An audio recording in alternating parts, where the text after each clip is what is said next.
Tinuligsa ni Senator Ronald Bato de la Rosa ang anyay dahilan ni Pangulong Ferdinand Marcos Jr. sa pagpapaaresto kay dating Pangulong Rodrigo Duterte na may kaugnayan sa isang pangako umano ng bansa sa Interpol at hindi sa ICC. Sa kabila nito, nananawagan si De La Rosa sa mga Duterte supporter na manatiling kalmado at huwag gumawa ng karahasan. Anya hindi dapat bigyan ng dahilan ang pamahalaan para magdeklara ng martial law.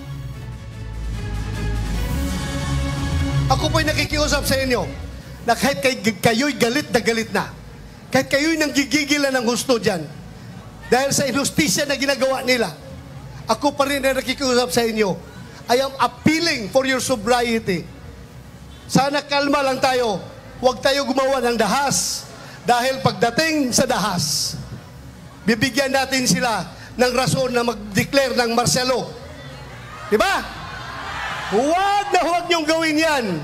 Huwag niyong gawin. Huwag kayong gumawa ng dahas. Huwag natin sila bigyan ng rason para magdeklara ng martial law. Kailangan tayong lahat ay kalma lamang. Pero sulit, nagkaisa at gustong-gusto na ibalik si Pangulong Duterte dito. Bring him home!